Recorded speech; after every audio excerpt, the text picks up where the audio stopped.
Très heureuse, mesdames et messieurs, de vous retrouver en ce dimanche pour Info 7. Mon plaisir est double car je reçois une grande dame avec madame Gisèle Kapinga-Tumba qui est présidente de l'Association des avocates de la République démocratique du Congo. Nous allons décortiquer ensemble les temps forts de l'actualité de cette semaine. Très heureuse donc de vous recevoir, madame. Merci, madame. Mais nous allons commencer quand même par deux communiqués assez tristes, mesdames et messieurs. Vous le savez, la famille Beledou et Congo Web Télévision, toute la corporation journalistique ainsi que l'association des écrivains du Congo ont la profonde douleur d'annoncer aux amis et connaissances la mort de leur père, grand-père, oncle, confrère et ami, Donatien Beledou. Décès survenu ce vendredi 18 octobre à l'hôpital général de Kinshasa, ex-Mamayimo, de suite d'une longue maladie. En attendant le programme officiel, le deuil s'étient sur l'avenue Lombo, numéro 115, quartier Lemba-Foire, dans la commune de Lemba. Référence en face de l'école Mokengeli. Pour tout contact, 08 100 730 73 pour la famille d'où Jésus Bélito. Un autre communiqué qui vient de nous arriver, en tout cas à l'instant, je tiens donc à remercier l'équipe de la communication de la présidence par le canal de Blandine Nzovo, une excellente consoeur, une intelligence de mon pays, qui a eu le réflexe, comme on dit, journalistique de m'envoyer ce communiqué, en sachant que Info 7 est suivi ce dimanche. Donc, un bus transportant les passagers sur la route du Congo central vient de connaître un accident grave au croisement de la route menant à Nkamba et la nationale numéro 1. Le bilan de cet accident est malheureusement très lourd. Jusque-là, une trentaine de morts et 16 blessés graves. Le président de la République, chef de l'État, aussitôt informé, a dépêché sur le lieu du drame le gouverneur de la province du Congo central pour s'enquérir de la situation et prendre toutes les dispositions pour que les blessés soient acheminés à l'hôpital et que les morts soient identifiés. Le président de la République, qui était invité pour assister à l'intronisation de l'empereur du Japon, vient de décider d'annuler son voyage suite à cet accident. Le président de la République présente ses condoléances les plus attristées aux familles éprouvées et vient d'instruire le gouvernement central, en collaboration avec le gouvernement provincial du Congo central, de prendre en charge les blessés et réserver un enterrement digne aux personnes décédé. Signé Vital Kamere, Loi Kaningini Nkingi, directeur de cabinet. Merci Blandine Zovo. C'est ça, un journaliste, le réflexe journalistique. Merci à toi. Madame Gisèle Kapinga, présidente de votre association, d'abord on commence par ces notes tristes. Mais bon, c'est la vie, la mort et la vie, c'est les deux facettes de notre existence sur Terre. Votre association, quel est son but? Quel est le but de l'association des avocates de la République démocratique du Congo? Merci madame. Je vous en prie. Notre association, comme vous venez de le dire, l'association des femmes avocates de la République démocratique du Congo a poursuivi quelques objectifs. Entre autres, c'est encadrer professionnellement les avocates et veiller à leur représentativité dans les organes de l'ordre. Donc, on aimerait avoir des femmes bâtonnières, d'ailleurs on en a déjà. Ah, on en a déjà. À Lubumbashi, et des femmes membres du Conseil de l'ordre. Outre cet objectif, notre association encadre les femmes congolaises en vue de leur implication dans le développement socio-économique de notre pays. Notre association fait la vulgarisation des textes de loi en rapport avec les femmes et les enfants. Oui, parce que les femmes ne connaissent pas souvent leurs droits. Leurs droits, elles sont victimes d'abus parce qu'elles ne connaissent pas les lois. Et nous qui avons l'avantage de les connaître, nous nous donnons ces devoirs-là, de les faire connaître aux autres femmes. Et en plus, nous proposons des textes de loi, nous proposons des amendements, toujours en rapport avec les droits des femmes et des enfants. Donc c'est là un échantillon. J'aimerais bien commencer déjà parce que vous vous occupez de vulgariser les lois. Je vais prendre un élément que j'ai vu sur la page de Rachel Kitita. Une fille de 13 ans a été violée par un homme de 63 ans et qui est tombée enceinte. Elle est enceinte de 3 mois. La question qui divise dans les réseaux sociaux, madame, vous êtes juriste, doit-elle garder l'enfant? Puisqu'il y a une partie qui disent qu'elle doit avorter, parce qu'à 13 ans, elle court beaucoup de risques. D'abord, c'est un enfant issu d'un viol. Les autres disent que non, c'est la vie, elle doit préserver une vie, l'enfant est innocent. Donc, en tant que juriste, est-ce que c'est légal pour elle d'avorter? Est-ce que doit-on prôner pour cet enfant de 13 ans l'avortement? L'avortement, c'est une infraction. Ici en République démocratique. Mais vu ce cas-là, il n'y a pas de circonstances atténuantes. Mais la République démocratique du Congo a ratifié les protocoles de Maputo. Dans les protocoles de Maputo, on parle de l'avortement médicalisé et on autorise les avortements dans des cas spécifiques. Par exemple, en cas d'inceste ou lorsque la vie de la maman court un risque. À 13 ans, elle court un risque à 13 ans, je pense que ce sont les médecins qui doivent établir si elle court un risque. Là, on pourra procéder à l'avortement. Mais sinon, elle devra garder cet enfant. Mais l'enfant issu d'un viol, est-ce que vous voyez un peu la vie de cet enfant-là, même si c'est vrai que la vie est sacrée, prenons de l'autre côté, est-ce que cet enfant-là sera aimé? Est-ce que cet enfant-là ne sera pas rejeté? Je ne sais pas trop. Parce que... c'est tous ces problèmes-là qui ont amené à ce qu'on puisse ratifier les protocoles de Maputo. Dans ces cas de viol, la maman décide si elle veut garder l'enfant. Elle est mineure, elle a 13 ans, elle est mineure. Qui doit décider pour elle dans ce cas-là? Ses parents, c'est responsable, et c'est civilement responsable. Donc parents... ses tuteurs ou ses parents, la personne qui a l'autorité parentale sur elle, c'est elle qui doit décider. Mais on voit d'abord la vie de la fille. Si elle court un risque, on procédera à l'avortement et ça sera légal parce qu'on a ratifié les protocoles de Maputo et qui autorise ça. Qui autorise cela. Nous allons commencer. D'ailleurs, cette info, c'est toujours pas cette note triste. Vous le savez, l'Antonov 72 qui a été retrouvé quelque part dans le Grand Kasaï avec des morts.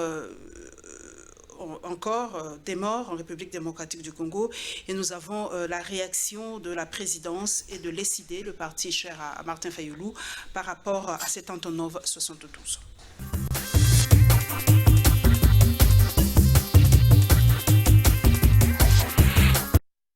C'est désormais officiel, l'avion cargo des types Antonov 72 de l'immatriculation EK72 903 disparu depuis le jeudi dernier est bel et bien celui retrouvé à travers ses débris à Kolé dans la province du Sankourou. D'après la communication de la presse présidentielle, l'Antonov 72 assurant la logistique présidentielle avait à son bord 8 personnes, dont quelques membres de la présidence, le chauffeur du président de la République et sa Jeep blindée ainsi que le membre de l'équipage. Cette même source affirme que 4 corps sans vie ont été tirés des décombres et leurs processus de l'identification sont en cours. Ce communiqué fait savoir également qu'une équipe d'enquêteurs expérimentés renforcée par des experts de la MONUSCO se trouve déjà sur le lieu du crash pour des investigations préliminaires approfondies. La presse présidentielle informe par ailleurs que la présidence de la République a mobilisé des moyens humains et matériels nécessaires pour faire la lumière sur ces crashs. Il s'y est de noter qu'une cellule de crise compile les éléments en vue d'une communication imminente. Pour rappel, cet Antonov était parti de Goma depuis le 10 octobre à 13h32. Il avait perdu le contact avec les centres de contrôle dans les airs aux environs de 15h alors qu'il devait atterrir à Kinshasa à 16h43. La disparition de l'Antonov 72 continue à faire couler l'encre. Pour Dorcas Adikoko, coordonnatrice des allées de l'UDPS, parti au pouvoir, c'est une triste nouvelle pour la nation congolaise. Occasion pour elle de présenter ses condoléances au chef de l'État Félix Tshisekedi et les familles des disparus. Ça fait mal. Alors je profite de l'occasion pour souhaiter mes condoléances aux familles éprouvées directement, au président Fachi aussi, parce qu'il y a ses proches qui étaient là-dedans, ainsi qu'à la population congolaise, puisque ça nous touche tous. On aimerait bien trouver cet avion, comme ça au moins le problème sera élucidé dans le sens que quand on verra l'épave, les experts sauront nous dire si l'avion a eu crash normal ou bien s'il a été abattus. Par contre, Chantal Moboni, porte-parole de Martin Fayoulou, estime que le grand pays comme la RDC ne peut pas utiliser un appareil qu'elle qualifie de caduc et démodé. Aussi surpris de constater que ces avions volaient encore jusqu'aujourd'hui, parce que nous pensions que c'était déjà caduc, démodé, et surtout que ça soit encore utilisé par la présidence de la République. Vraiment, c'est quelque chose que nous trouvons que les choses se font avec beaucoup plus de légèreté. Au-delà de ça, jusque maintenant, nous ne pouvons pas parler du crash, ni de tournement de l'avion, déviation, attentat ou quoi. On ne sait pas dire parce qu'il n'y a aucune source officielle qui se prononce quant à ça.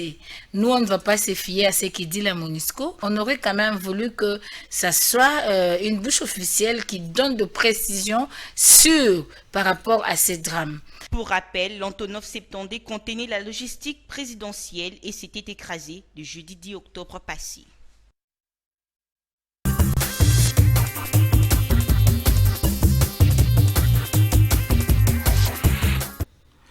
Madame Gisèle Kapinga, c'est vrai, nous avons vu le chef de l'État qui est allé consoler les familles éprouvées par cet accident.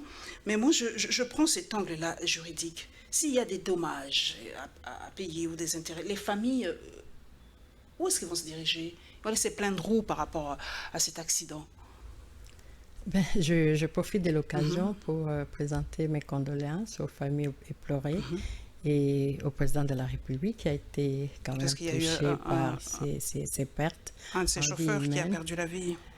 Bon, je pense que c'est prématuré de dire ou de demander à qui les familles iront demander les dédommagements.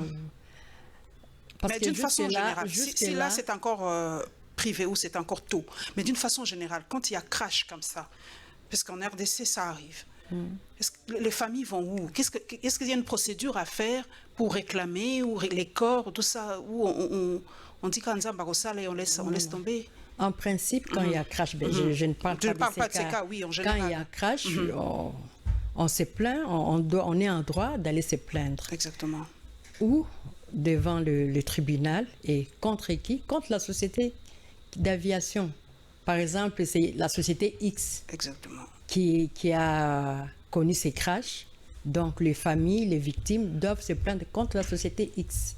Mais pour ces cas présents, on n'a pas encore retrouvé la boîte noire parce que c'est à partir de ça qu'on va dégager les responsabilités. On se pose même la question, Madame Kapinga, si cet avion possédait des boîtes noires, des avions aussi caducs, des avions aussi démodés, pilotés par les Tchétchènes ou les je ne sais pas moi, les Ukrainiens, où tout est écrit en russe, on se demande qu'est-ce qu'on va trouver dans cette boîte, si c'est 6 boîtes noires. Je ne suis pas spécialiste à l'aviation, mais je pense que tous les avions possèdent des boîtes noires. Donc, les responsabilités seront établies quand on aura retrouvé les boîtes noires. Et pourtant, j'ai reçu quelqu'un la semaine passée qui a dit, en tout cas c'est là une commission, parce que c'est pas la première fois qu'un Antonov tombe en République démocratique du Congo. Jean-Claude Vemba, le dimanche passé, m'a dit qu'il y avait une commission à l'époque qui avait interdit le survol de l'espace aérien congolais par les Antonov depuis cet accident-là. Je ne sais pas si c'était le crash de type K ou autre chose. Mais en tout cas, une des recommandations a été ça. Mais on se rend compte aujourd'hui que les recommandations ne sont pas appliquées. Quand il y a une commission, il y a des recommandations, elles ne sont jamais suivies à la lettre. Et voilà que les Antonov continuent à sillonner l'espace aérien congolais. Ben là, on doit demander des comptes aux personnes qui ont autorisé. Parce que si réellement il y a eu une réglementation qui avait interdit les survols de nos espaces aériens par les Antonov, ben, il faudra demander qui a levé cette mesure et pourquoi. Et ces avions sont vraiment caducs, ce sont des avions vraiment caducs et démodés. Ce sont des avions. Et ailleurs, d'ailleurs, sous d'autres cieux, ça ne survole plus, ça ne fonctionne plus. En tout cas, nous présentons encore nos condoléances à ces familles éprouvées. Et d'ailleurs, il faut savoir qu'il y a aujourd'hui en RDC, vous vous battez pour que les femmes prennent des postes de responsabilité. Il y a aujourd'hui des femmes pilotes en République démocratique du Congo.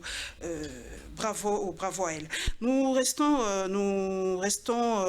prenons un autre fait, mesdames et messieurs, sur la marche du CLC à Goma. La marche a eu lieu dans le calme. Les gomatraciens, si je ne me trompe pas, ont marché, déposé leurs mémos calmement. Il n'y a pas eu en tout cas des problèmes. Nous espérons qu'à Kinshasa, ça sera la même chose, bien que le gouverneur ait repoussé la date par rapport à l'opération Kinbopeto qui devait avoir lieu ce samedi. Et la réaction de Fils Moukoko, nous revenons encore par rapport à l'Antonov et par rapport à la marche du CLC. S'il vous plaît, deuxième élément.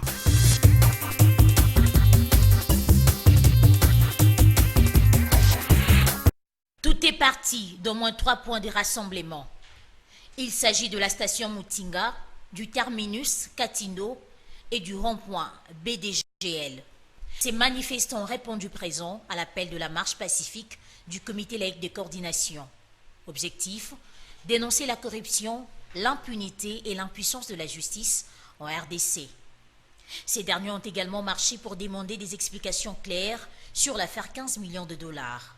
L'un des manifestants a déclaré, je cite, « Les militaires ne sont pas payés, les enseignants sont en grève et si ça continue comme ça, après 15 millions de dollars, ça sera 50 millions. » C'est juste un cas parmi des milliers de cas de corruption et des détournements des fonds publics.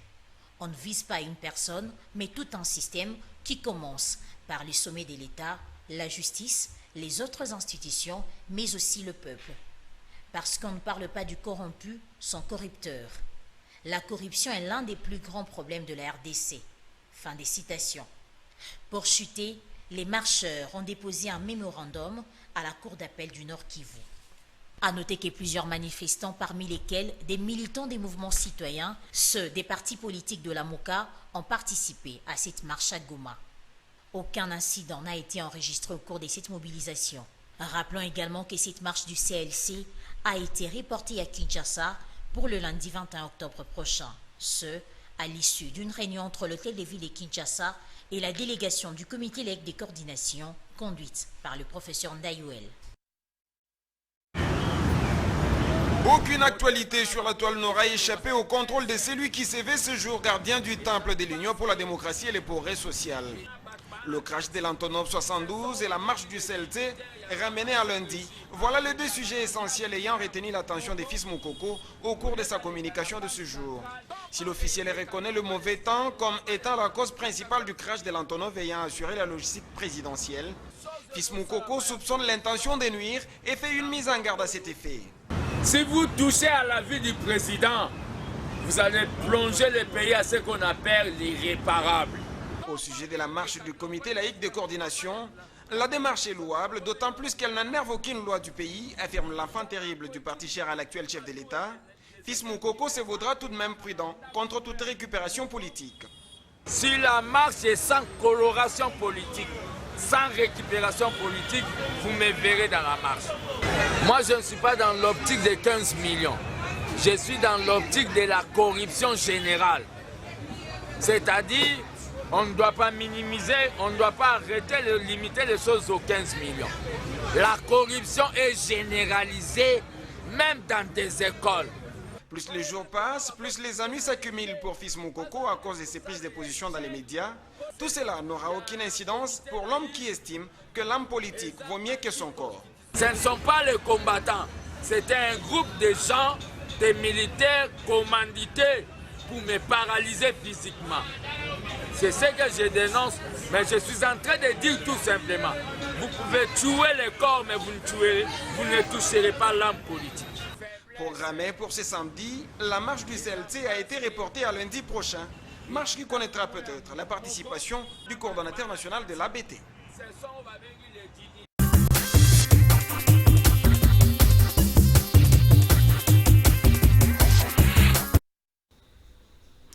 Madame Gisèle Kapinga, vous avez suivi à Goma la marche du CLC sans problème, pas de récupération politique, on l'a vu, et ceux qui ont marché sont allés, en tout cas, Kainka, déposer leur mémo à la Cour d'appel du Nord Kivu.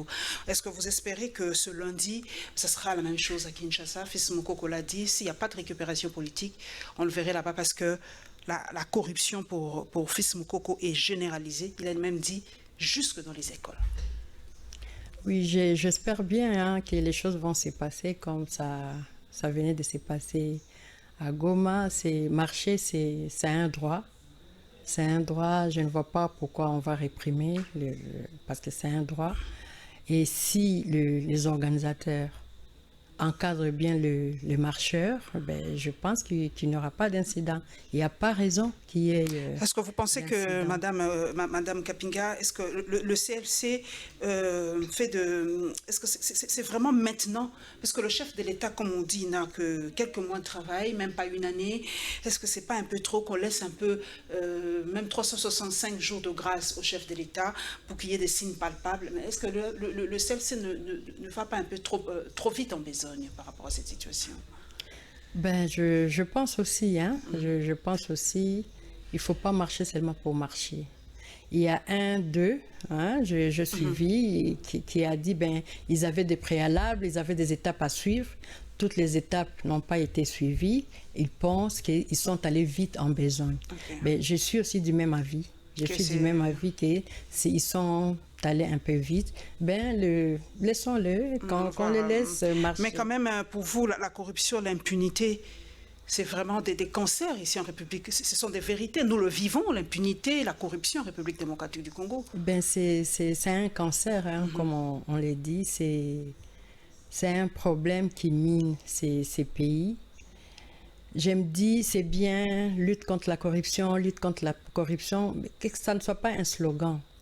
Qu'on sente réellement que maintenant, les choses changent et qu'on sévisse quand même. C'est ça l'impunité aussi, parce que le CLC veut marcher aussi contre. Il y a trop d'impunité, on ne punit pas, parce qu'il y en a même qui ont dit, j'ai suivi un follower qui me suit dans les réseaux sociaux, qui m'a dit, mais la commission, depuis que le chef de l'État parlait, depuis l'élection des députés provinciaux, des sénateurs, jusqu'à aujourd'hui, aucune sanction. C'est tombé dans l'eau comme ça et les sénateurs sont là, ils siègent tranquillement, les députés provinciaux sont là, ils travaillent. Donc, bon, la corruption est tellement généralisée que qui va punir qui? Aïe, aïe, aïe. C'est tellement... Je me rappelle, j'étais dans une initiative de lutte contre la corruption il n'y a pas longtemps. On plaçait des panneaux, je ne sais pas si vous avez vu, devant la cour d'appel, à la Gombe, à Limete, des panneaux stop contre la corruption. Et il y a un juge qui est venu nous interpeller. Il a dit, pourquoi vous venez mettre ça ici? Et pourquoi seulement ici? Et vous croyez que vous allez mettre fin à ça? Ben, moi, je me dis, c'est tellement généralisé, il faut des gros moyens, il faut vraiment, il faut punir. Il faut qu'on sente... Parce que dans la corruption, comme l'a dit Madame Kapinga, il y a le corrompu et le corrupteur. Oui. On oublie souvent le corrupteur. Les corrupteurs. Et moi, depuis que je suis avocate, je ne sais pas. Je n'ai jamais vu, au cours d'une audience, quand on est en train de poursuivre quelqu'un pour corruption. Je n'ai jamais vu. Aïe, aïe, aïe. Ben, il faut qu'on commence maintenant à voir. Des procès comme ça, des gens poursuivis pour corruption, pour avoir corrompu, pour avoir tenté de corrompre un juge. Pas seulement la justice, c'est partout. C'est partout. Les écoles, comme venait de le dire Fils Mokoko, c'est partout. Madame Goma, c'est pas très loin de Rwanda. J'ai fouiné. J'ai su que vous êtes allé à Rwanda. Aujourd'hui, en RDC, quand on dit Rwanda, on dirait tout je ne sais pas. Mais Rwanda, qu'est-ce que vous êtes allé d'abord faire au Rwanda? Et une question vraiment de curiosité, moi je me pose la question, comment est-ce que les Rwandais, comment je peux pas revenir, qu'est-ce que le Rwandais pense de nous, en fait? Quelle est l'image que nous donnons aux Rwandais? Est-ce qu'il y a cette haine palpable? Est-ce que les Rwandais aussi nous haïssent, pas haïr entre guillemets, parce que nous ne sommes pas xénophobes en République démocratique du Congo, mais cette tension-là, disons ce mot-là, est-ce que cette tension aussi existe avec les Rwandais? J'aimerais bien une question, parce que moi je ne suis jamais arrivé à Kigali pour avoir une idée. Merci. Je suis allée au Rwanda, c'était dans le cadre de mon travail, hein. de notre association, on devait créer un réseau international des femmes francophones, des femmes avocates francophones. Okay. Donc, c'est pourquoi je suis allée au Rwanda. Pourquoi nous avons choisi le Rwanda? À cause de la place qu'occupe la femme au Rwanda. Ah, là-bas, chez eux, c'est super. Oui. J'ai appris que la parité pour eux, c'est vraiment 50-50, même plus que 50. Au Parlement, on a 60% des femmes. 60%. 60%. Au gouvernement, on a 40%. Beaucoup de femmes dans des postes de responsabilité. Mais on s'était dit, c'est un modèle. Les Rwandais sont plus intelligentes ou quoi? Qu'est-ce que c'est une politique mise par Kagame ou c'est la discrimination positive, comme on dit? Je ne sais pas si c'est la discrimination, mais ils savent promouvoir les femmes, ils savent promouvoir les compétences. Parce que les femmes sont compétentes, contrairement peut-être à ce qu'on pense chez nous. Les femmes sont compétentes et quand elles sont dans quelque chose, elles s'y mettent. Donc, et ils ont compris ça. Vous avez vu comment ils ont... D'ailleurs, celle qui est à la tête de l'OIF. De l'OIF. Comment on l'a soutenue pour qu'elle soit là. Alors, nous sommes allés pour la création de ces réseaux, des femmes avocates. Et ça aboutit? Oui, on a créé notre réseau. Donc, c'était les premiers congrès, la première assemblée constitutive. Je suis allée au Rwanda pour une formation, c'était au mois de mars de cette année, et puis je suis rentrée au mois d'août. Moi aussi avant, je me disais, les Rwandais, est-ce que ça va aller? Je ne voulais même pas y aller et tout. Je suis allée et je suis rentrée avec... une autre vision. Le voyage format, il faut y aller pour vivre avec ça. Avec une autre vision. Comment ils ont construit leur pays. La sécurité. Qu'est-ce qui se passe? Qu'est-ce qu'eux ont de si spécial? Moi, je n'ai jamais compris. Je ne comprends pas. Et ça me choque, ça me fait mal. On est des voisins, mais je ne comprends pas comment eux, ils aiment autant leur pays. Est-ce que les Congolais n'aiment pas leur pays? Je ne comprends pas. C'est la volonté politique. C'est la volonté politique. Il faut un dictateur dans ce pays ou quoi? Parce qu'on nous dit que Kagame est un dictateur. Chez Kagame, il n'y a pas d'opposition. Chez Kagame, on ne dit pas n'importe quoi. Est-ce qu'il nous faut ça aussi en Afrique pour que ça marche? Moi, j'ai une amie, vous savez que nos frères rwandais vivaient ici au Congo avant. Une amie avec qui j'ai étudié et puis je l'ai rencontrée 30 ans après. Elle me dit au début, donc nous venons du Congo, au début c'était difficile. On se disait, Kagame ici nous embête et tout et tout. Mais aujourd'hui, avec les recul, ils se disent que c'était quand même bien. C'était quand même bien. Nous, au Rwanda, on est à l'aise. Hein? Il n'y a pas de problème, les Congolais vivent à l'aise. Hein? Au contraire, c'est eux qui ont peur de venir chez nous. Ils ont peur, on va venir, on ne sera pas mal vu et tout. Mais nous, au Rwanda, moi personnellement, je n'ai pas connu des problèmes. J'ai vu même, on m'a fait visiter un quartier où il n'y avait que des Congolais. Donc un quartier spécialement pour les Congolais et qui vivent normalement, qui vivent bien. Il n'y a pas de problème. Hein? Pas de problème. Non, mais qui véhicule cette tension-là entre... moi, je pense que c'est beaucoup plus politique. C'est beaucoup plus politique. Quand vous êtes à Goma, les Rwandais et les Congos, c'est presque... C'est un même pays. Donc, c'est les voisins, l'un ici au Congo et l'autre, dont le mur mitoyen, là, sépare les Rwandais du Congolais. Vous voyez un peu, c'est un même pays, nous sommes obligés de vivre en paix, moi je pense.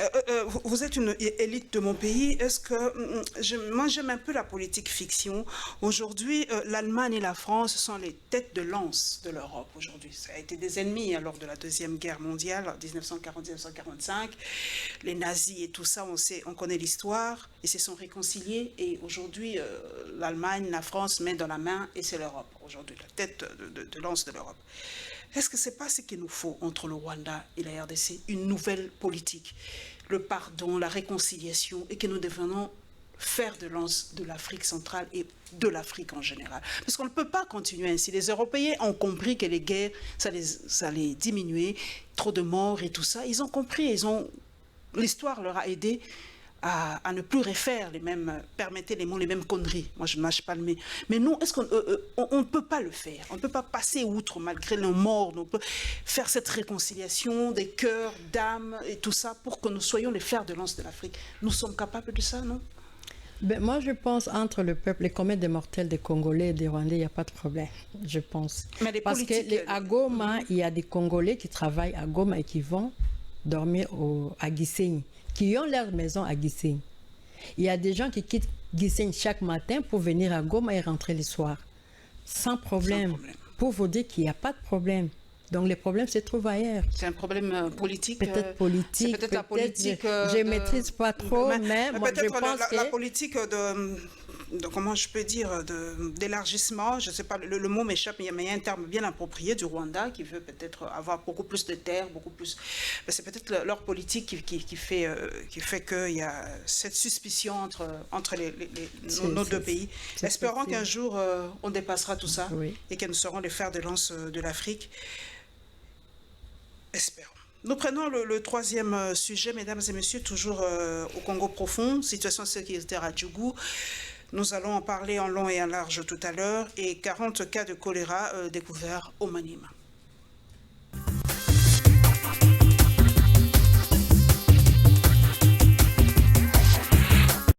Les violents affrontements ont eu lieu à Paranganza, un centre commercial situé à 40 km au nord de Beni, dans les territoires des Djougou. Plus de 20 hommes armés ont attaqué l'exposition des FARDC dans le groupement Loda vers 5 h du matin ce dimanche 13 octobre 2019. Des sources coutumières rapportent que ces assaillants portaient des armes à feu et des flèches empoisonnées. Il s'en est suivi un accrochage des tirs pendant plusieurs heures. Ces assaillants sont identifiés comme des éléments du groupe coopératif pour le développement du Congo qui ont attaqué le FARDC. 4 assaillants neutralisés et un militaire FARDC grièvement blessé. Tel est le bilan des 10 accrochages. Selon le porte-parole de l'armée Anitouri, cet affrontement est une tentative d'attaque de leur position soldée par un échec cuisant.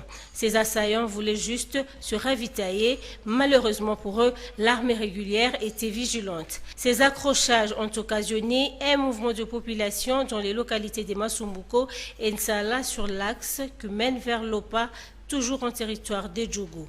Qu'à cela ne tienne, la situation est sous contrôle des forces armées de la République démocratique du Congo. Des nouveaux cas de l'épidémie du choléra ont été enregistrés dans la province du Maniema. Selon les informations en notre possession, 40 personnes sont déjà atteintes par cette maladie. Au regard des résultats obtenus, le gouverneur du Maniema a saisi cette occasion pour solliciter l'appui du gouvernement central, mais aussi des partenaires humanitaires et autres, pour la prise en charge adéquate des malades. Moussa Firi a également profité de ce moment pour appeler la population de ces coins de la République démocratique du Congo de respecter les mesures d'hygiène afin de se protéger de cette épidémie du choléra. Selon l'Organisation des Nations Unies, le choléra reste un problème de santé publique majeur en RDC car il enregistre chaque année des milliers de cas dans plusieurs provinces. Le choléra, qui se transmet par des déjections, des mains sales ou des objets contaminés, est endémique en RDC.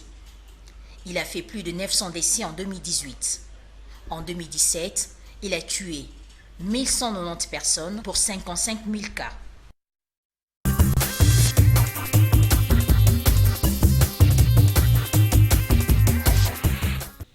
Madame Kapinga, Gisèle, en situation de crise, de tension, c'est toujours la femme qui paye le prix fort dans cette histoire.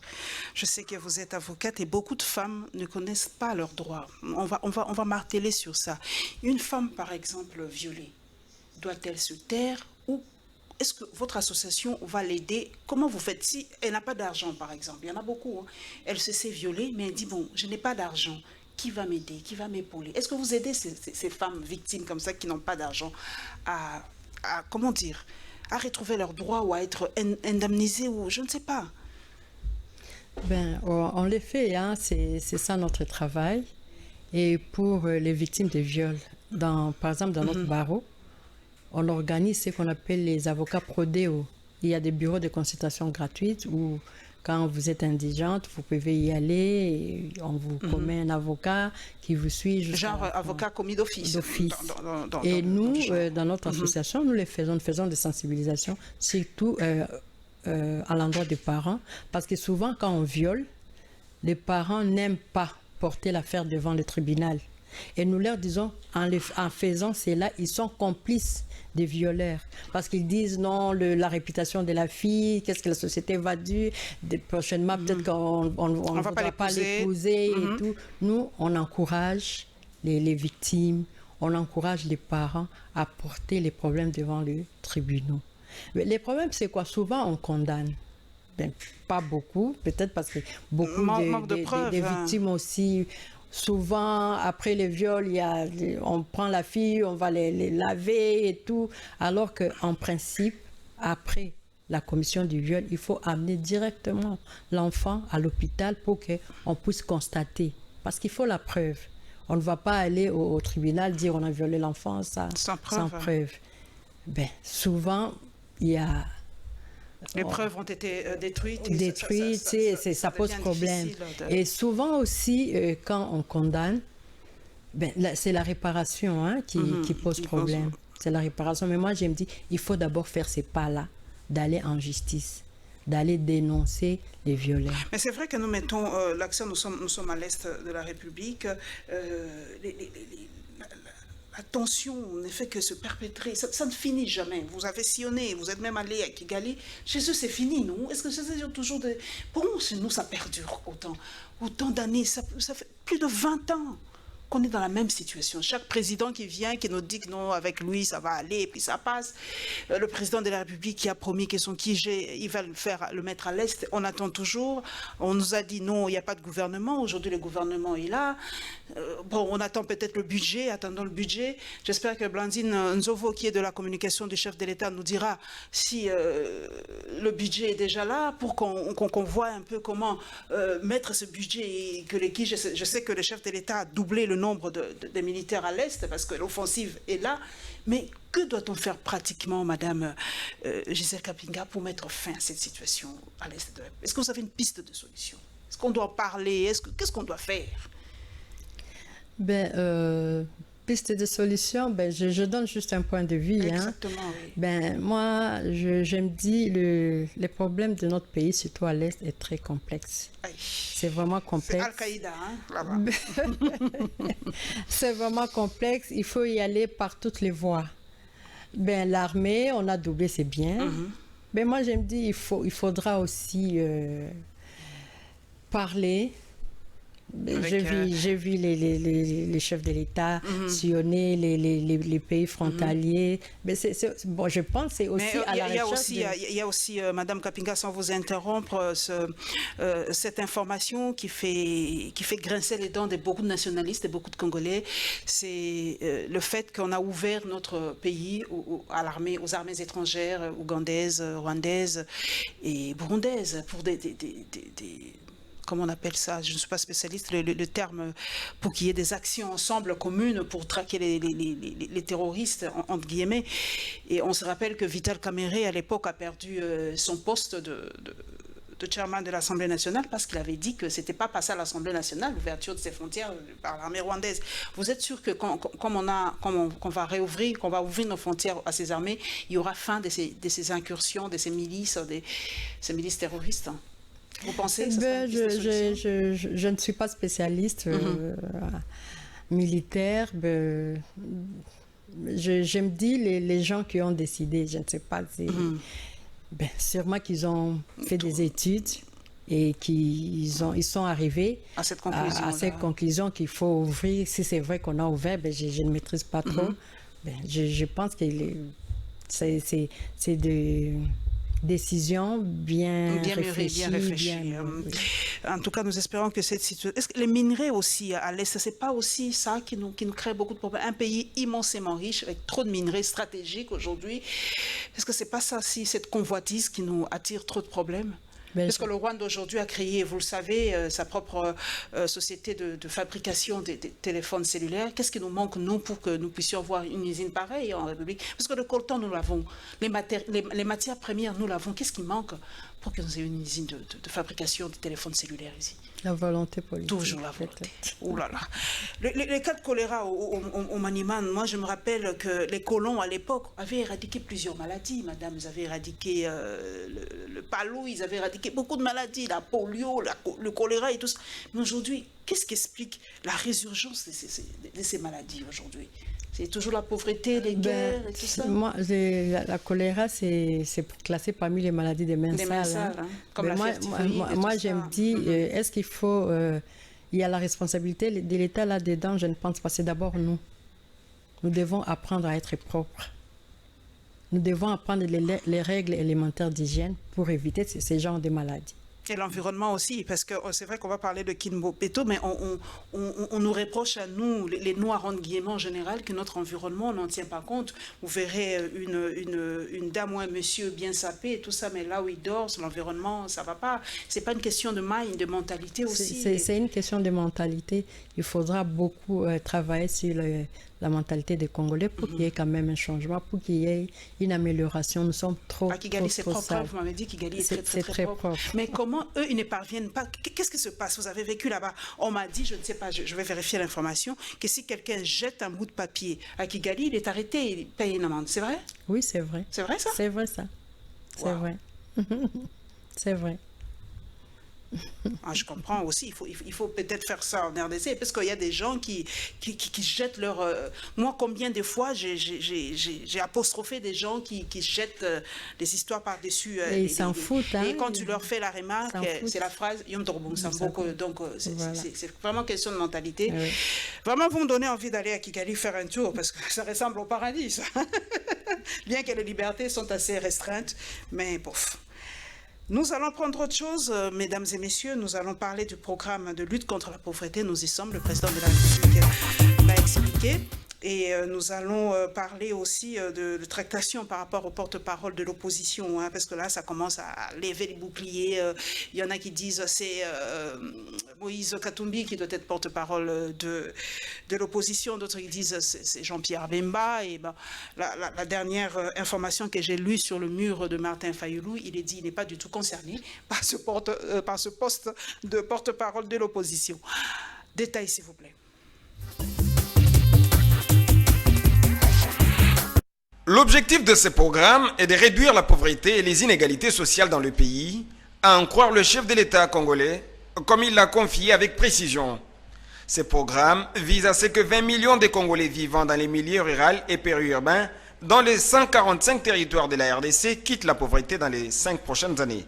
Le programme accéléré de lutte contre la pauvreté lancé ce jour par le premier citoyen congolais est axé sur 3 composantes, à savoir l'amélioration de l'accès des populations rurales et périurbaines aux infrastructures et services sociaux et économiques de base, la promotion des économies rurales et périurbaines et le renforcement des capacités en gestion axée sur les résultats de développement au niveau national, provincial et local.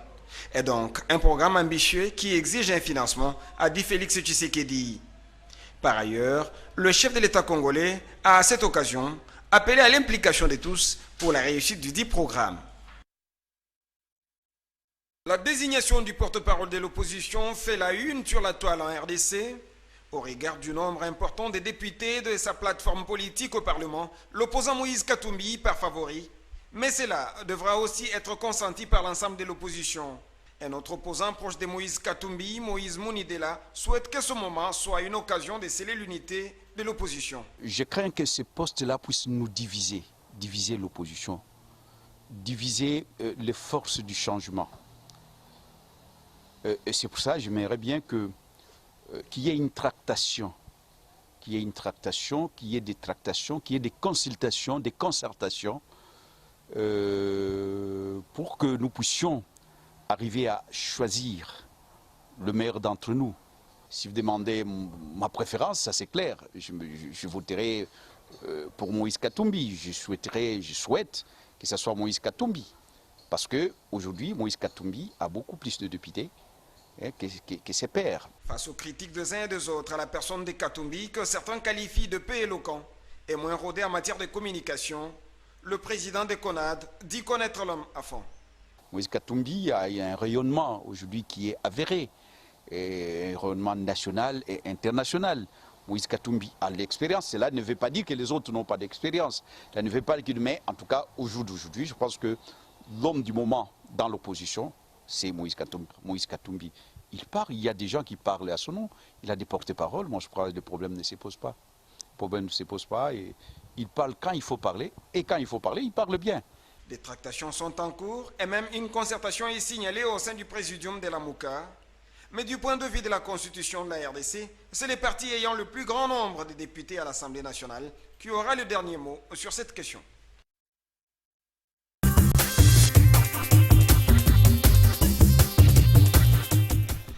Madame Kapinga, nous avons suivi les propos du chef de l'État par rapport à la lutte contre la pauvreté.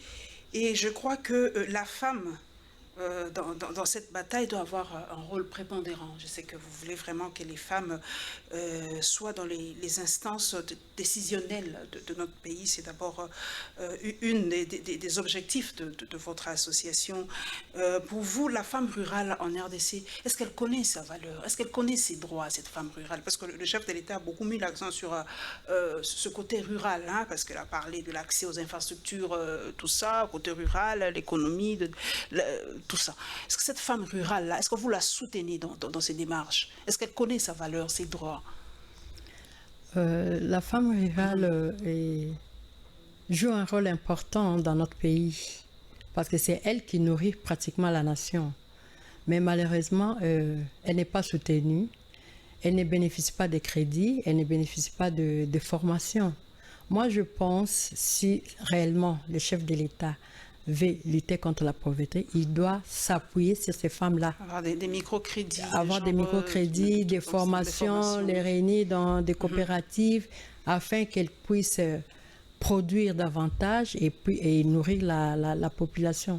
Moi, je pense qu'il faudra s'appuyer beaucoup plus sur la femme parce que c'est la femme qui est dans les champs, c'est la femme qui est dans les formels et tout.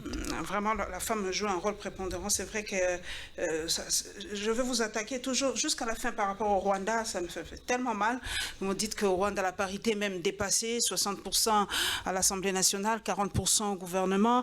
Et je sais qu'un de votre combats actuels, c'est que la CENI, parce que les élections, c'est là où nous nous donnons notre pouvoir aussi. Et c'est vrai qu'on nous dit souvent, Bassi Batonga Kambokate, il y avait eu des femmes candidates à la présidence de la République. Je crois que la seule, c'était Madame Ifoku, qui n'a pas obtenu des points assez pour être à la tête de ce pays. On rêve toujours d'avoir une femme à la tête de ce pays, mais la femme elle-même ne soutient pas la femme. Mais vous vous battez pour qu'il y ait une femme à la tête de la CENI. Pourquoi? C'est pas parce qu'elle est femme qu'elle doit être à la CENI, parce qu'on nous reproche souvent que non, votre combat, c'est parce qu'elle est femme. Est-ce qu'elle doit être compétente, elle doit prouver, faire ses preuves et tout ça? Pourquoi vous voulez une femme à la tête de la CENI? Nous voulons une femme à la tête de la CENI parce que nous, notre association, nous avons observé, on était même impliqués dans les élections passées, on a observé les élections, on a accompagné les dames, les candidates dans les contentieux électoraux et puis on a fait une évaluation.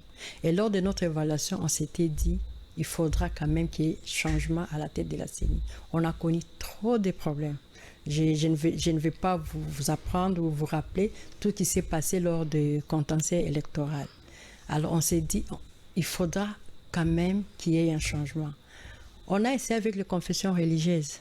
En 2006, en 2011, en 2000... Les catholiques l'ont eu avec Malou, les autres, l'église des réveils protestante, ou je sais pas moi, avec Roy Mulunda, les CC ou l'église du Christ au Congo, avec M. Corneille Nanga, la société civile. Maintenant, vous voulez une femme. Maintenant, nous voulons une femme, et pas n'importe. N'importe quelle femme. Les femmes compétentes, il y en a. Les femmes, on ne va pas dire parce qu'il faut une femme, on prend n'importe quelle femme, on la place à la tête de la CENI. Non, il y a des femmes compétentes, même au sein de la CENI. Je me rappelle que Corneille Nanga n'a pas été pris ailleurs qu'à la CENI. Il y a des femmes qui sont à la CENI depuis des années et des années, des décennies. Depuis la création, depuis la CEI. 2005. Il y a des femmes qui ont acquis l'expérience en matière de gestion électorale. Elles connaissent les problèmes de la CENI. Donc aujourd'hui, si ceux qui doivent choisir quelqu'un à la tête de la CENI, si elles choisissent une telle femme, je pense que c'est une femme qui connaît déjà le problème de la CENI, elle ne va pas tâtonner. Elle ne va pas tâtonner. Au contraire, avec l'appui du gouvernement, elle saura résoudre les problèmes qui se posent. Pour vous, les hommes ont échoué. Oui. Les confessions religieuses et tout ça, plus les hommes qui ont échoué. La femme, elle voit l'intérêt général. La femme n'est pas trop calculatrice, voir non, si j'ai fait... Non. La femme, c'est d'abord l'intérêt général. La femme évite souvent les scandales.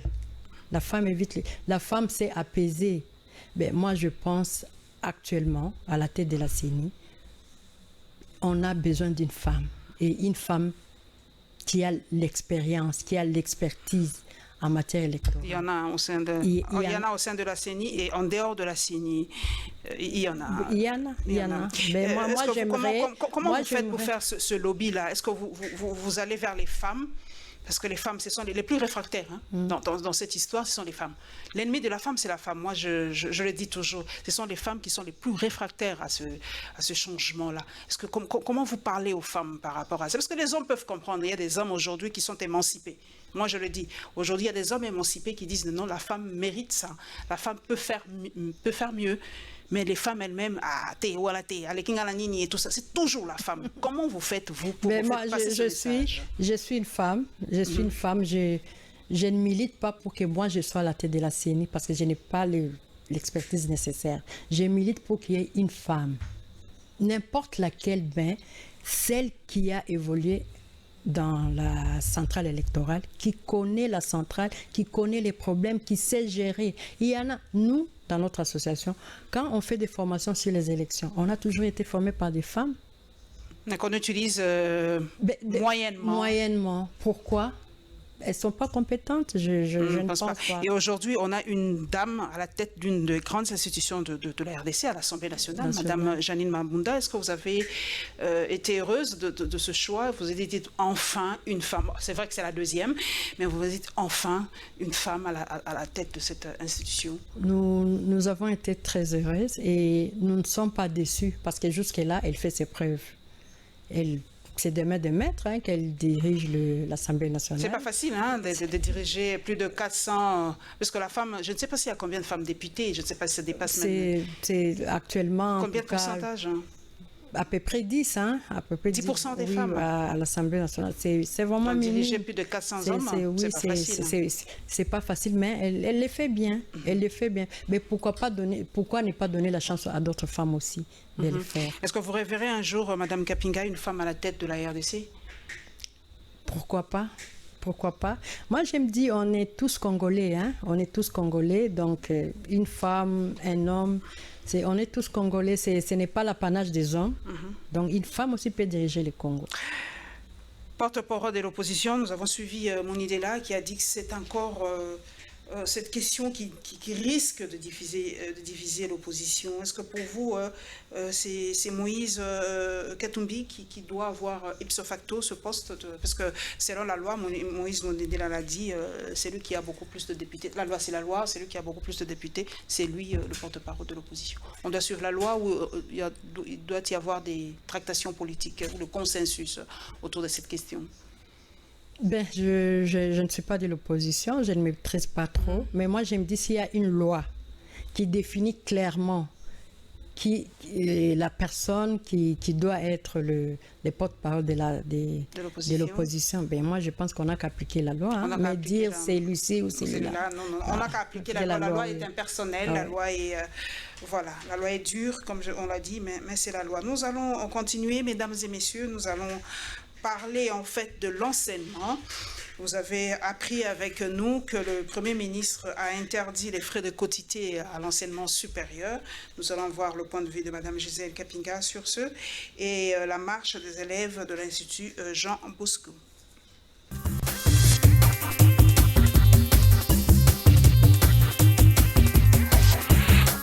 Le Premier ministre RD congolais a dans un communiqué interdit toute rétrocession des quotités de frais d'inscription et du Minerval au ministère de l'Enseignement supérieur et universitaire. Ce a daté de la rentrée académique 2019-2020. Pour Sylvestre Ilunga, cette rétrocession a un impact négatif sur le fonctionnement de ces établissements ainsi que les conditions sociales du personnel enseignant. Il a par ailleurs demandé au ministre de l'ESU de prendre les dispositions nécessaires pour faire appliquer la dite mesure. Aussi, afin de remédier autant que possible à cette situation dommageable pour l'enseignement national, à dater de la rentrée académique 2019-2020, toute rétrocession des quotités de frais d'inscription et du Minerval à l'ESU, ainsi qu'à ces entités, est interdite, excepté le Fonds de promotion de l'éducation nationale, a écrit le Premier ministre Thomas Louaka. Pour sa part, le ministre de l'ESU a pris acte ce vendredi 18 octobre de la dite décision. À en croire Thomas Louaka, c'est à la suite d'un entretien qu'il a eu dernièrement avec le Premier ministre que ces pratiques ont été constatées. À noter que depuis plusieurs années, les instituts supérieurs et universités rétrocédaient au ministère de l'ESU des quotités prélevées sur les frais d'inscription et les minervales payés par les étudiants.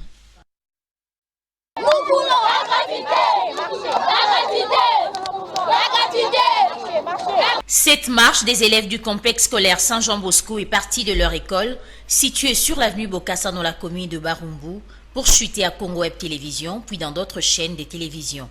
Ces derniers réclament l'effectivité de la gratuité de l'enseignement des bases dans cet établissement. À en croire cet élève, les autorités du complexe scolaire Saint-Jean-Bosco leur demandent de verser un acompte des $300 pour avoir droit au cours. Nous sommes là dehors parce que le président avait dit quoi?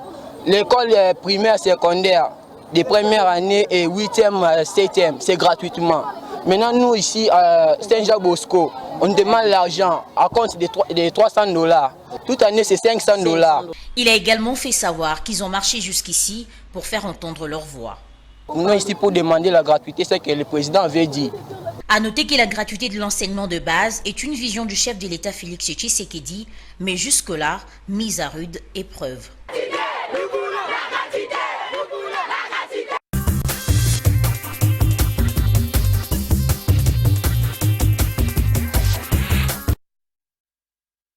Vraiment des élèves courageux, hein, quand même. Ils connaissent un peu leurs droits. Le chef de l'État a dit la gratuité de l'enseignement primaire, donc de la première jusqu'en 8e, je crois, gratuit. Mais on leur exige, ils ont dit, une somme de $300, si je ne me trompe pas, si j'ai bien suivi. Donc, qu'est-ce que se passe? Ces gens-là veulent être des rebelles, ils ne veulent pas appliquer les mots d'ordre du chef de l'État? Comment surveiller toutes ces écoles? C'est ça aussi le problème? Ben, c'est ça le problème chez nous, hein, dans notre pays. Quand on prend des mesures, il n'y a pas de suivi. Moi, je pense que les ministres doivent nous éclairer. Par exemple, moi, avant de venir ici, il y a mon fils qui est en 7e, qui me dit, maman, est-ce que tu as déjà payé les $300? Moi, je dis, quels $300? Non, demande à ton préfet, je ne sais pas, à ton directeur de m'écrire. C'est ce que je lui ai dit. Mais finalement, on ne sait pas. On doit payer ou pas, on ne comprend plus très bien. C'est jusqu'en 6e primaire, c'est jusqu'en 8e. Ben moi, j'aimerais que les autorités, les nous éclaircissent un peu, communiquent un peu par rapport à cette situation. Oui. Je crois que le message est lancé à M. Willy Bakonga, je crois que c'est lui le ministre de l'EPSP, qui nous dise un peu, hein, qu'il fasse une table ronde, je ne sais pas, un point de presse ou quoi. Leur service de com, là, vous faites quoi, là? Hein, Blandine Zovo, moi aider, le service de com du ministère de l'EPSP, vous faites quoi? Il y a un flou artistique autour de la gratuité de l'enseignement. Est-ce qu'il y a un service de contrôle après? Est-ce qu'on contrôle ces écoles? Regardez ces élèves qui ont quitté leur école depuis Barumbu jusqu'ici à Congo Web Télévision pour réclamer leurs droits.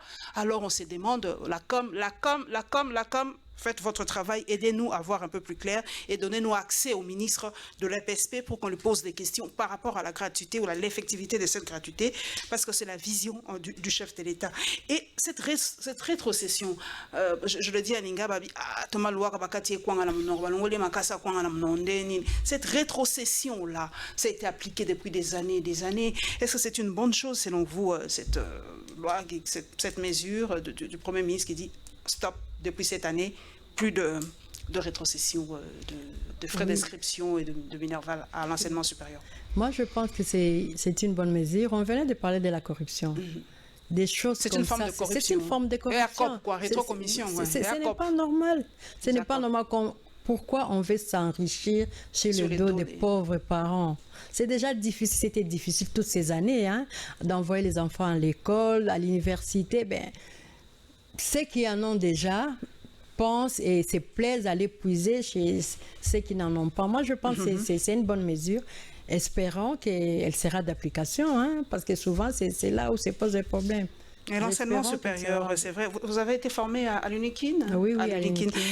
Aujourd'hui, on s'est dit que l'enseignement est en baisse. C'est vrai, aujourd'hui, notre enseignement supérieur. Parce que quand on fait, par exemple, madame, des classements des 100 meilleures universités d'Afrique, aucune université congolaise.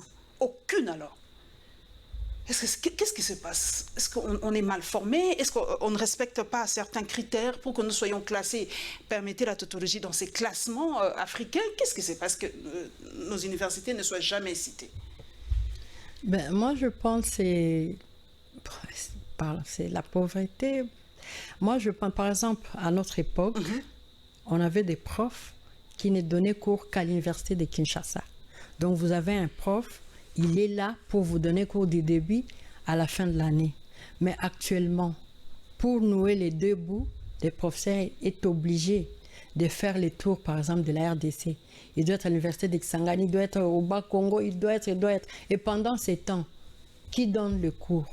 Peut-être il reste à un assistant. Moi, quand de la première à la deuxième licence, je n'ai pas été formé par un assistant. Les assistants, c'était pour les TP, les travaux pratiques. Mais actuellement... C'est eux qui donnent cours, c'est eux qui corrigent, ce sont les chefs des travaux aujourd'hui qui détiennent la vie presque. Et même les étudiants, ils doivent survivre. Ils n'est pas tout le temps à l'auditoire, il doit aller chercher l'argent, il doit aller se débrouiller, il doit aller... Donc, il passe tout son temps en dehors des cours. Ben, quel rendement? Qu'est-ce que vous attendez d'un tel étudiant? Et d'ailleurs, les recherches aussi à l'université, parce que le rôle des universités aussi, madame, c'est la recherche scientifique. Oui. Quand on voit aujourd'hui plusieurs recherches, ça sort des universités. Est-ce que chez nous, la recherche scientifique dans les universités, ça existe? Est-ce qu'on a des chercheurs qui publient encore en République démocratique du Congo? Ben, pour faire la recherche, pour publier, il faudra des moyens. Est-ce qu'il y a des moyens prévus pour ces genres d'activités? Aucune idée, doute fort. La recherche scientifique, même rien qu'à voir le ministère, c'est parmi les ministères vraiment... on dirait à sur punition si on te donne ce ministère-là, et pourtant c'est un ministère qui propulse un pays, et à partir de vos inventions, on sait que ce pays est au top ou n'est pas au top aujourd'hui. Voilà, c'est vraiment dommage, mais bon, j'espère qu'avec la gratuité, avec l'effectivité de la gratuité, avec la cassure de cette mesure, de cette habitude de rétrocession, le peu d'argent là ira vraiment au bon fonctionnement des universités, comme l'a dit le Premier ministre Ilunga Ilunkamba. Nous allons terminer, mesdames et messieurs, par le volet social. Nous allons aller à Bandal, je crois, c'est là où a eu le lancement officiel de l'opération Kinbopeto et le constat de poursuite des travaux de réhabilitation de la route Matadi.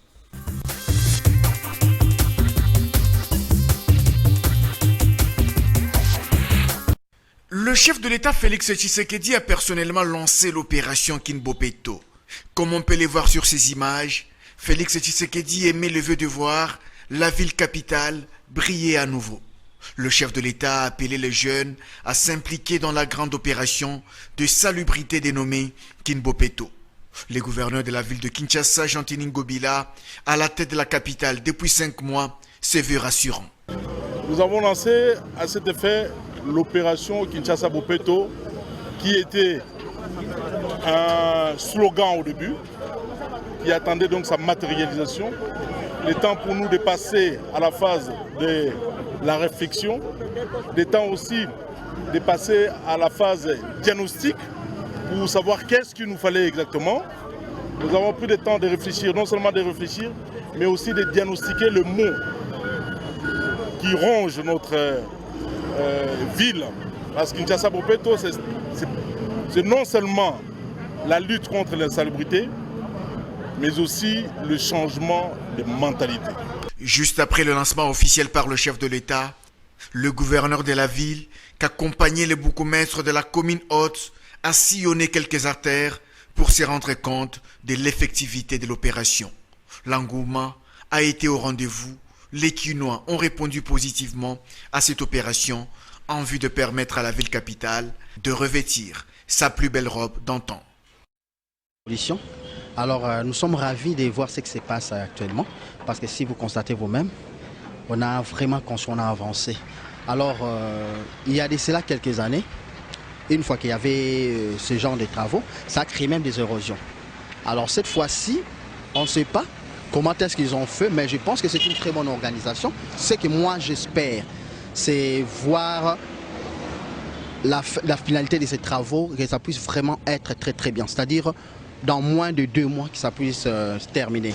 Parce que si ça continue de la sorte, vous remarquerez qu'il y a des embouteillages. Si vous descendez même au niveau du DGC là-bas, il y a vraiment des embouteillages. Commençons même à partir du Grand Malik ici. Vous voyez que c'est coupé en 2. C'est-à-dire de l'autre côté, il y a des transports qui allaient même jusqu'à l'Ipen, mais ça n'arrive plus de ce côté ici. Vous voyez? Alors les transferts, beaucoup de chauffeurs commencent à prendre du demi-terrain, tout ça, vous voyez? Alors ça ne fait pas du bien. Alors nous osons croire, comme le chef de l'État avait dit qu'avant le mois de décembre, nous allons fêter avec toutes les bonnes choses. Alors commençons d'abord avec notre route ici. Mes impressions sont très bonnes parce qu'ils viennent déterminer avec les caniveaux. Maintenant, ils arrangent la chaussée. Je pense que ça va désaccaver les milliers parce qu'avec les embouteillages que nous subissons ces derniers temps, ça va vraiment faire du bien. Ouais, je souhaite qu'ils continuent avec les mêmes lancers parce que ça évolue tellement bien. Ils font un bon travail. Lorsque vous vérifiez les caniveaux, c'est tellement différent avec les anciens caniveaux. Vraiment, ils travaillent tellement bien. Ouais, nous, c'est un temps vraiment que ces travaux aillent vite pour désenclaver aussi les miens parce que les embouteillages, c'est tellement beaucoup ici.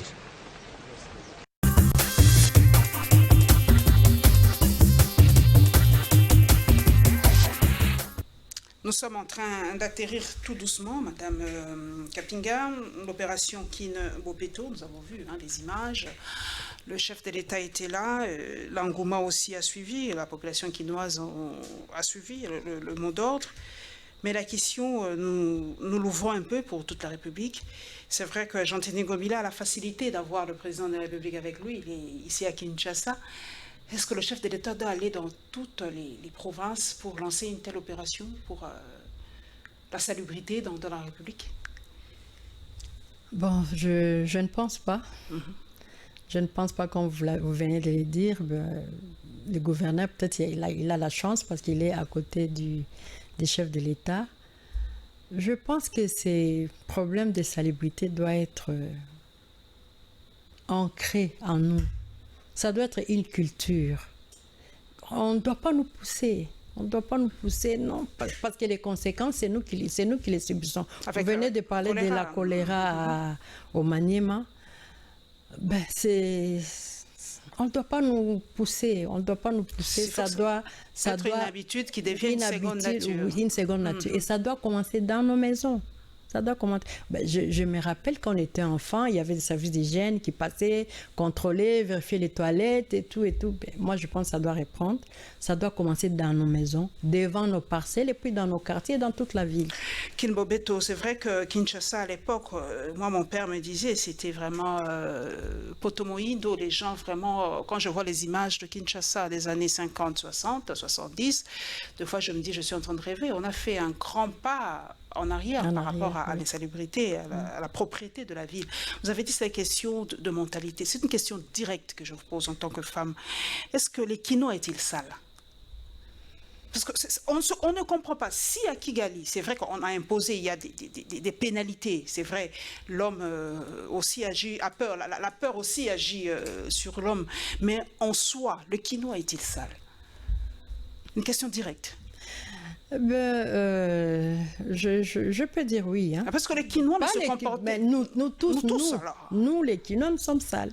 Moi, je peux dire ça. Mais les Kinois se comportent différemment, Madame Kapinga. Quand il est ici à Kinshasa, il se comporte différemment. Quand il part à Kigali, il n'aura pas le même réflexe, le même comportement. Mais quand il est à Paris, le Kinois n'a pas le même comportement. Quand il est aux États-Unis, le Kinois qui est ici n'aura pas le même comportement. Qu'est-ce qui se passe? Il y a une sorte de laxisme chez nous parce que nous n'aimons pas ce pays. Disons ça comme ça. On n'aime pas ce pays. C'est de l'irresponsabilité, moi, je pense. Parce que quand on jette, souvent, quand il y a des problèmes, donc on jette les immondices dans les rivières, on jette. Et quand il y a une inondation, l'État est là sur le Cambo. Donc, on pense que nous, on ne peut rien faire. C'est l'État qui doit tout faire. Et quand il y a une inondation, je ne pense même pas que les gouverneurs dorment dans ces maisons-là ou dans ces quartiers-là. C'est nous qui souffrons. C'est nous qui sommes victimes. Il y a souvent des morts. Il y a souvent des morts. Mais pourquoi ne pas les faire nous-mêmes? Pourquoi ne pas le faire nous-mêmes? Pourquoi attendre qu'il y ait Kin Bopeto, qu'il y ait... moi, je pense... Pour vous, c'est une opération coup de pub? pour le gouvernement, pour bien se voir du président de la République? Ben, je ne saurais pas le dire maintenant, on va voir la suite. On va voir la suite. Parce on prend des mesures, mais la suite... Moi j'aimerais qu'il y ait même une police d'hygiène. Quand on vous voit jeter, on vous arrête, vous payez une amende. Vous payez 10 000 francs, 15 000 francs. Je pense que demain, vous n'allez pas les répéter. Mais malheureusement... Il y aura toujours la corruption, les gens vont toujours... C'est ça le problème. Avec les Quinois, il y aura toujours... Kin Bopeto dans les grands acteurs, c'est bien, mais moi j'aimerais aussi que dans les quartiers, qu'on amène des poubelles publiques. Parce que les ordures ménagères, on les met où? On les jette dans les caniveaux, on les jette dans les rivières. Et ça crée toujours des problèmes. Que le gouverneur s'arrange aussi pour que dans chaque quartier, il y ait des poubelles publiques. Et régulièrement, la problématique de gestion des ordures, c'est toute une politique de gestion des ordures. Oui. Mais on ne se rend pas compte, mais c'est toute une politique. C'est vraiment...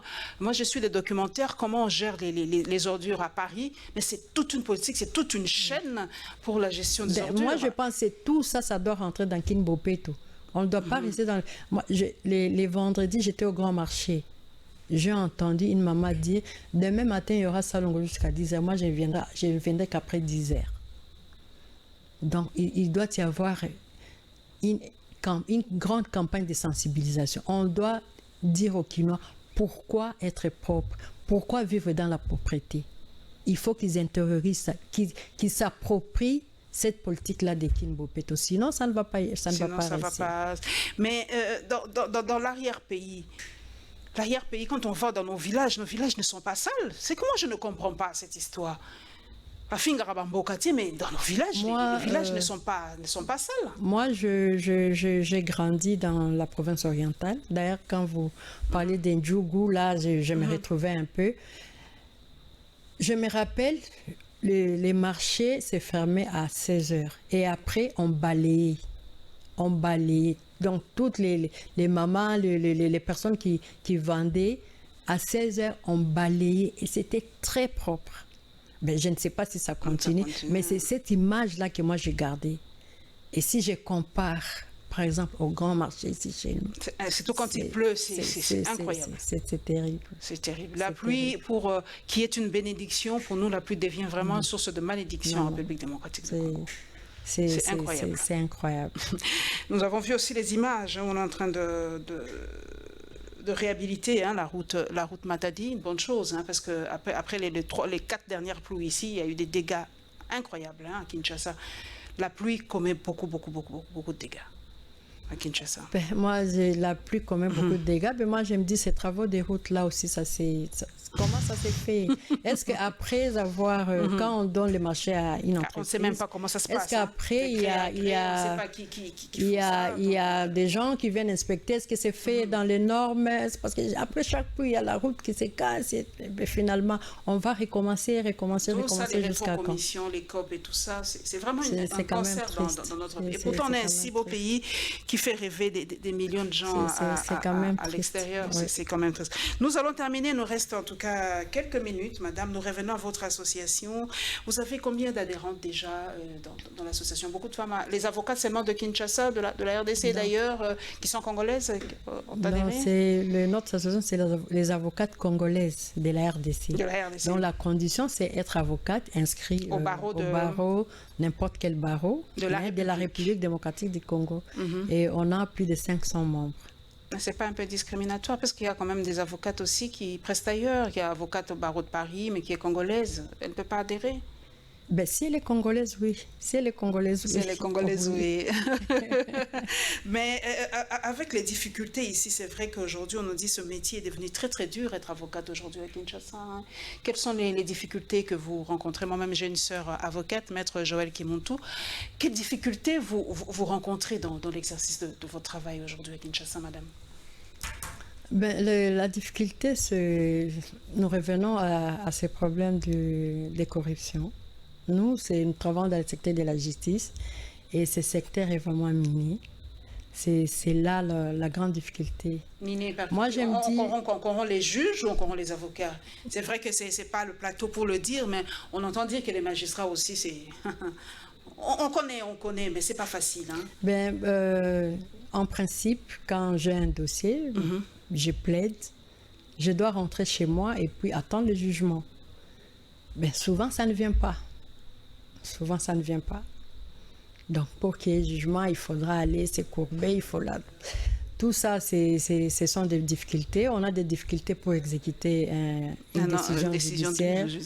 C'est beaucoup de blocages, beaucoup de blocages. Vous avez travaillé seul, peut-être pendant 5-10 ans.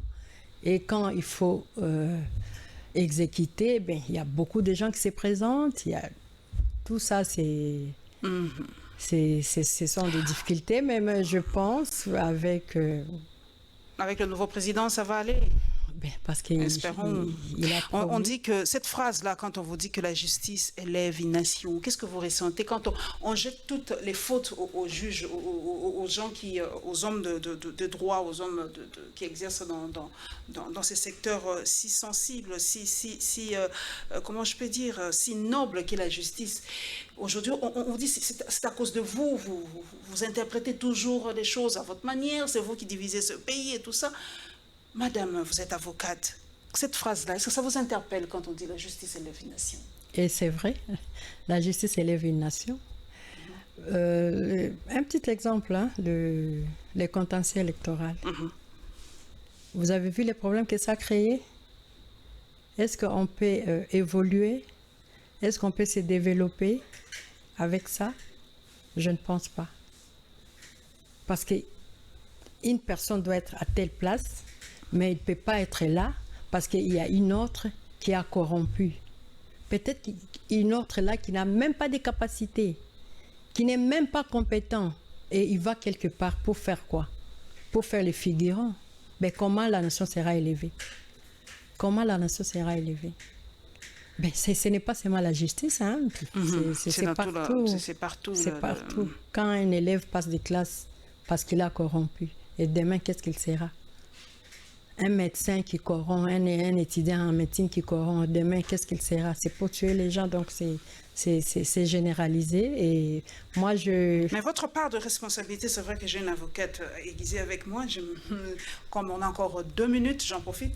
Votre part de responsabilité dans l'échec, par exemple, de cette nation qu'est la République démocratique, parce que chacun a sa part de responsabilité dans l'échec de notre nation, notre beau pays que nous aimons.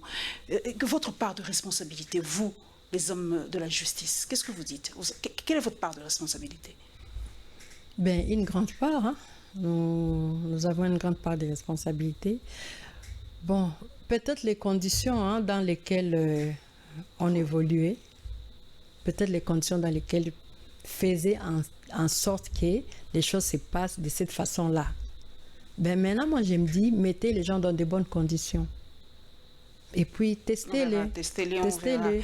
Et avec cette association qui regroupe plus ou moins 500 avocates, vous avez plus de 500. Plus de 500 déjà. Et j'espère que vraiment que le lobby sera assez fort pour qu'à la tête de la CENI, c'est votre combat actuel, qu'il y ait une dame. Et peut-être que cette dame, avec son cœur de femme, avec cette vision qu'ont les femmes, vraiment d'être la matrice du monde, l'intérêt général, vous avez dit.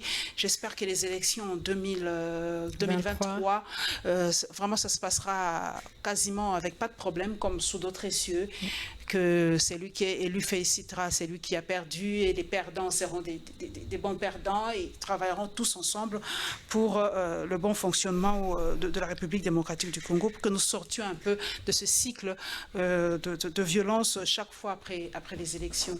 Merci Madame Gisèle Kapinga d'être passée à la barre, c'est mon expression, merci en tout cas. C'est moi qui vous remercie. Merci d'être passée chez nous, ça me fait toujours énormément plaisir d'avoir des dames dans cette émission, c'est tellement rare, mais quand j'en ai, je suis vraiment heureuse. Merci à Madame Gisèle Kapinga, merci à vous tous pour votre fidélité à notre télévision, Congo Web Télévision, merci à tous mes followers dans les réseaux sociaux, merci en tout cas à notre DG, Papi Mandeke, et à notre président, Gabriel Chabani, qui nous donne l'opportunité en tout cas de recevoir des élites comme ça, des grandes dames, et qui nous donnent leur point de vue en tout cas, mais j'ai été sur ma faim toujours par rapport à cette fille de 13 ans, j'étais vraiment sur ma faim, que la loi est vraiment dure, avoir un bébé à 13 ans et être violé, j'ai mal, très très mal, mais bon, si c'est la loi, j'ai eu ma réponse. On se retrouvera mesdames et messieurs avec le même plaisir. le dimanche prochain. Inch'Allah.